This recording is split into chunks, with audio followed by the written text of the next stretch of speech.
حضرت زبیر وہ صحابی ہیں یعنی جو نبی الاسلام کے بہادر ترین اصحاب میں سے 12 بندے غزوہ احد میں حضور کے ساتھ رہ گئے تھے 700 میں سے غزوہ احد کے اندر ان میں سے ایک حضرت زبیر بھی تھے اور یہ تلوار کمال کی چلاتے تھے اکیلے میدان جنگ میں آگے چلے جاتے تھے بخاری میں آتا ہے کہ ان کا بیٹا عبداللہ ابن زبیر کہتا ہے کہ میرے باپ کے 2 شانوں کے درمیان اتنا بڑا زخم تھا جو ہیل اپ ہو گیا تھا لیکن پھر بھی گڑا پڑا ہوا تھا میں پورا ہاتھ اس میں داخل کر لیتا تھا اور وہ زخم ان کو احد کے موقع پہ لگا تھا اور پھر جنگ اسی حدیث میں بخاری کے آتا ہے کہ جنگ یرموک کے موقع پر لوگ یعنی لیڈر کے اوپر چل رہے ہوتے ہیں تو حضرت زبیر بھی ایک اسکواڈ کو لیڈ کر رہے تھے تو لوگوں نے کہا حضرت آپ آگے جائیں انہوں نے کہا جب میں آگے جاؤں گا تو میرے ساتھ کوئی نہیں آگے جا سکتا وہ اکیلے گھوڑے کو انہوں نے جو ہے وہ ایڑی لگائی اور رومن امپائر کی یعنی فوج کے اندر گھس گئے اور کوئی بھی ان سے لڑنے کے لیے تیار نہیں ہوتا تھا اتنی بہادری تھی انہیں لیکن جنگ جمل میں حضرت علی کے مقابلے پہ آئے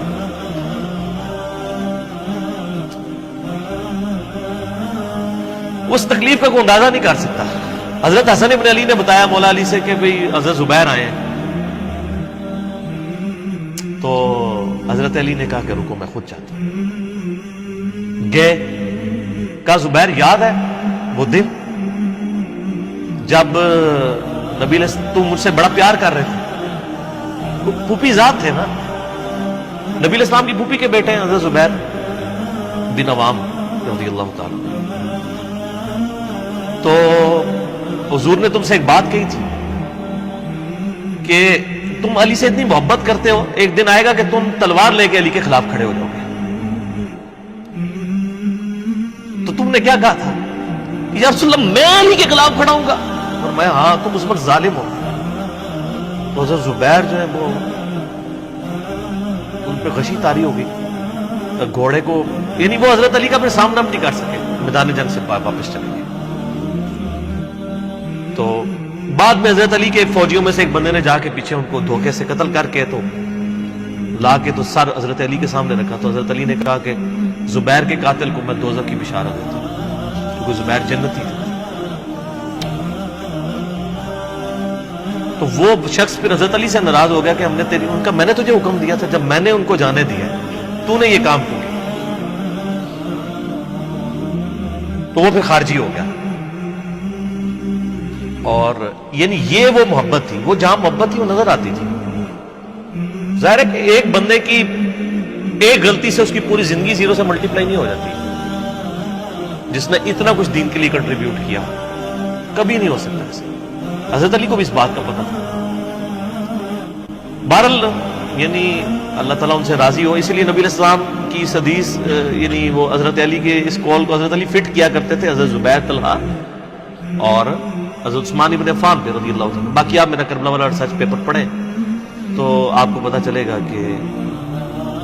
کتنی یعنی مشکل وقت حضرت علی نے اپنی خلافت میں دیکھا اس حوالے سے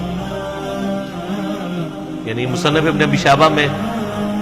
آپ کے مخالفین کی لاشیں بھی ہیں ان پہ بھی حضرت علی گریہ کر رہے ہیں ایک ایک کی لاش اٹھا کے اس کو صاف کر رہے ہیں حضرت طلحہ کا بیٹا تھا محمد بن طلحہ اس کی لاش دیکھی تو رو پڑے گا حالانکہ وہ مخالفت میں لڑنے آیا ہوا تھا پھر حضرت حسن سے کہا کاش میں جنگ جمل سے 20 سال پہلے ہی مر گیا میں یہ دن ایک ایسا شخص جس نے 8 سال کی عمر میں اسلام قبول کیا جس نے اسلام کو 0 سے 3 براعظموں میں پھیلتے ہوئے دیکھا اور اب اس کو بڑھاپے میں یہ دن دیکھنے پڑ رہے ہیں کہ اس کے سامنے اسلام کا شرازہ بکھر رہا ہے کہ مسلمانوں سے لڑ رہے ہیں ایک ایک جنگ میں 8-8 10 ہزار لوگ جن میں مرنے والے صحابہ ہیں حضور کی تربیت یافتہ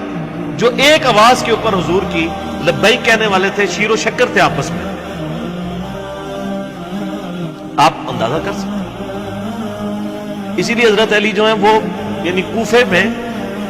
شہر سے باہر آپ کو پتہ ہے کنویں ہوا کرتے تھے اکیلے جا کے کنویں پہ بیٹھ کے رویا کرتے تھے کہ اللہ اس امت کے ساتھ کیا ہو گیا کوشش کرتے رہے اینڈ رزلٹ یہ ہے کہ وہ خلافت کا نظام اسی لیے مصنف ابن ابی شیبہ میں آتا ہے کہ آپ نے فجر اور عشاء کی نمازوں میں قنوت نازلہ پڑھی اللہم علیک بمعاویہ و اشیاءہ اے اللہ معاویہ اس کے شیعہ کو برباد کر علی اور اس کے عمر بن عاص اور اس کے شیعہ کو، ابا سلمی اور اس کے شیعہ کو، قیس اور اس کے شیعہ کو برباد کر۔ باقی احادیث میں آپ علیہ السلام نے جو بشارت کر دی تھی، سنن سعید کبریٰ کے اندر حدیث موجود ہے، حاکم کے اندر، کہ نبی علیہ السلام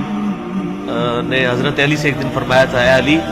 اگلی امتوں میں سب سے بڑا بدبخت وہ تھا جس نے قوم عاد کی اونٹنی کو قتل کیا اور اس کے بعد عذاب آ گیا۔